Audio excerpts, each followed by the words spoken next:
Hello, everyone, and welcome to Convos from the Couch by Lifestance Health.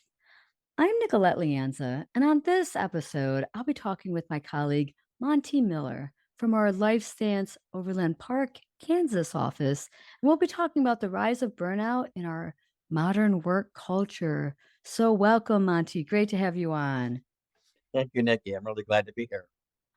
I found a recent statistics, and according to Forbes magazine, a recent study found burnout is on the rise globally, most significantly in the US, where 43% of middle managers reported burnout. And that was more than any other work group.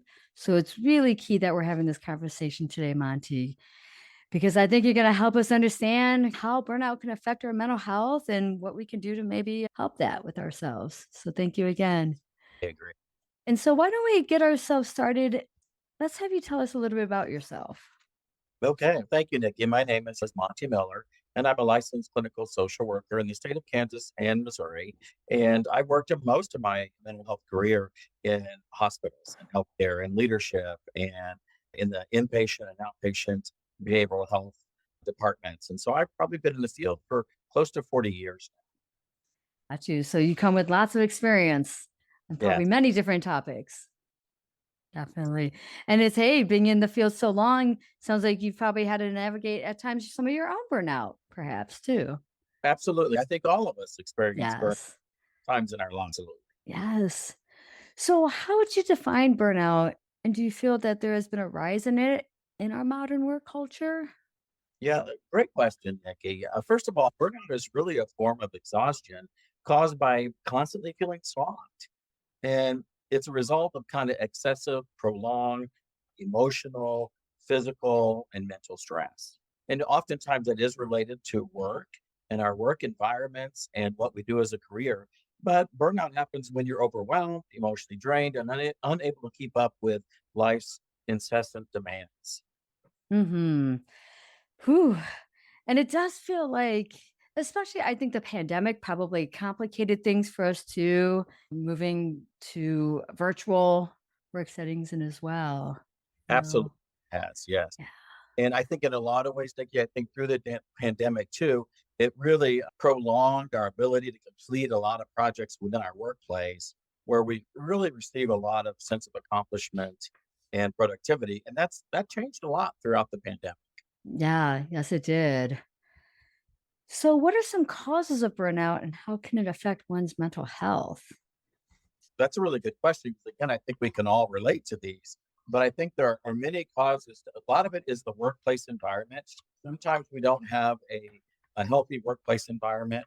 Sometimes our leadership skills or the leaders that we have. I think we've all had examples of good leaders and bad leaders. And I think that when we don't have good leadership within our departments, that can help us lead to some burnout. If we don't have good camaraderie within the community of our workplace, that can also learn to work to burnout, or if we feel like we're not working to the best way that we can, that kind of matches my values of how I work, it can also help us and lead us to burnout. Yeah. And I think for some people to be burnt out can lead them to obviously the mental health effects of increased anxiety, even maybe depression, things like that. Absolutely, Nikki. In fact, you would see a lot of things physiologically we're affected by it. We may have low energy or fatigue, frequent illnesses, we have headaches, a change in sleep patterns is a very big one, I think, with burnout. Sometimes we Right. want all the time to avoid, sometimes we can't sleep enough, or we're waking up in the middle of the night, can't go back to sleep. We may have disengagement from others or Mhm. activities that we once maybe enjoyed, frustration, sense of helplessness, hopelessness, sometimes really loss of motivation. Yeah, that's a big one. I like how you mentioned too that it could just be the work environment or the leaders or the managers that you're working under. Oftentimes, what I see in some workplaces where the employee is the one being blamed for being burnt out, like it's on their shoulders, when Yes. really it's an environmental, it's the work environment itself at times. Yes, and many times that it's really systemic to the whole workplace. Starts from the very beginning or top down, if you will.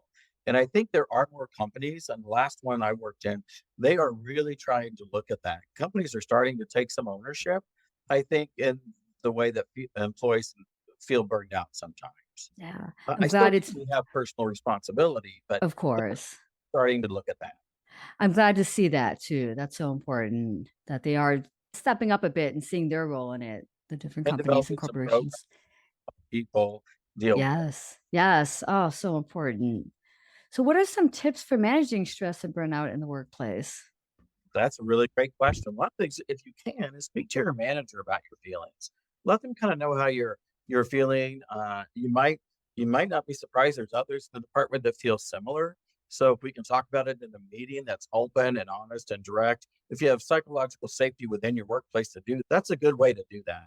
Maybe step away from your computer every once in a while. Take short breaks during the day. Go on some long walks. Maybe exercising. Ride a bike, a jog, play a sport, or do some yoga. Physical activities will make you feel better.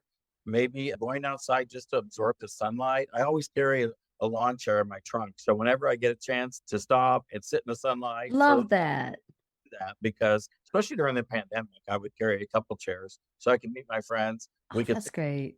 a tree outside and have coffee, but yet be 6 feet apart. Ah, Real important. So you got to get creative maybe sometimes with finding ways to deal with your burnout, taking up hobbies or taking a mental health day.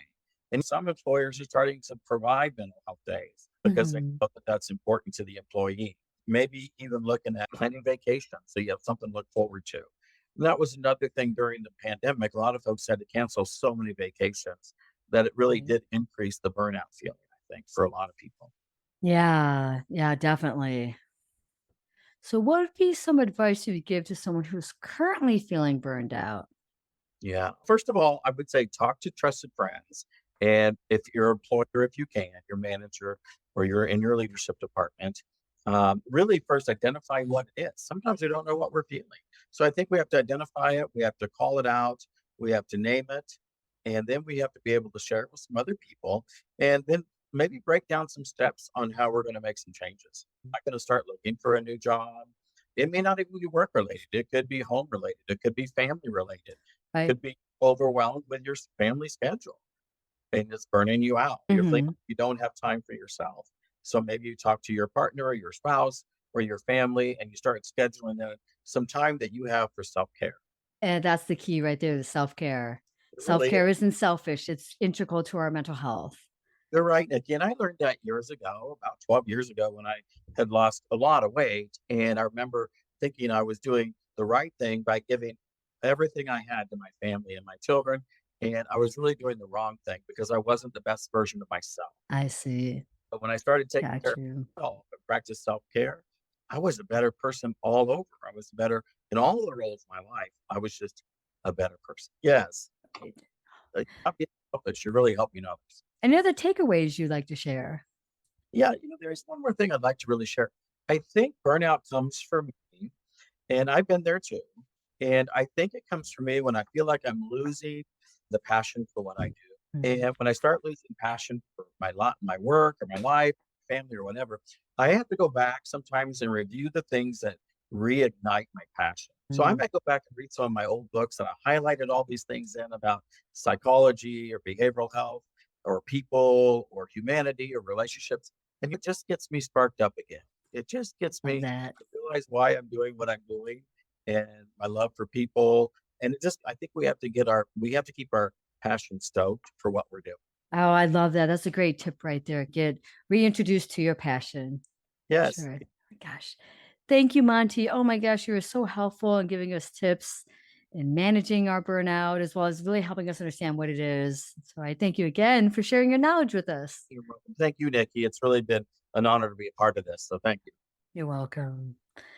I would also like to thank the team behind the podcast, Jason Clayton, Juliana Whitten, and Chris Kelman. With a special thanks to Jason Clayton for editing our episodes. Take care, everyone.